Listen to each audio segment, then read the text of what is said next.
ఇక్కడ చూసారా అమెరికాలో ఒక రెస్టారెంట్ లో కూడా ఫీడ్బ్యాక్ ప్యానెల్ పెట్టారనమాట. సో అంటే మనకి ఏదన్నా ఇక్కడ నచ్చకపోతే కూడా మనం ఫీడ్బ్యాక్ ఇవ్వచ్చు, నచ్చిన తర్వాత కూడా మనం ఫీడ్బ్యాక్ ఇవ్వచ్చు. అంటే ఇక్కడ ఒక వాళ్ళకి ఆ డివైస్ ని అటాచ్ చేశారు. సో మనము if we are happy we can give the positive feedback. We can press the green button and yellow button is just okay and the red button is not good.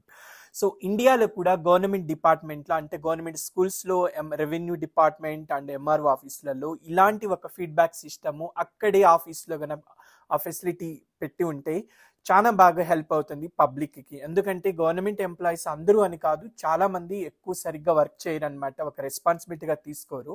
So ఇలాంటి feedback system అక్కడ కనుక మన government implement చేస్తే public ఇమీడియట్గా ఇస్తారు కాబట్టి government employees రెస్పాన్సిబిలిటీగా work చేస్తారు. India బాగా డెవలప్ అవుతుంది అనమాట. నాకు కన్నా ఛాన్స్ వస్తే మన ప్రధానమంత్రి గారికి అలాగే సీఎం గారికి, డిప్యూటీ సీఎం అండ్ లోకేష్ గారికి నేను రిక్వెస్ట్ పెట్టుకుంటాను. సో ఇలాంటి సిస్టమ్ ఇంప్లిమెంట్ చేయమని చెప్పి అప్పుడు మన ఇండియా ఇప్పుడు డెవలప్ అవుతూ ఉంది, ఇంకా ఎక్కువ డెవలప్ అవుతుంది అనమాట. సో నాకు ఈ థాట్ ఎప్పటి నుంచో ఉంది. మీకు కన్నా నా థాట్ కరెక్ట్ అనిపిస్తే కామెంట్స్లో మెన్షన్ చేయండి, నా థాట్ రాంగ్ అనిపించినా కూడా కామెంట్స్లో మెన్షన్ చేయండి.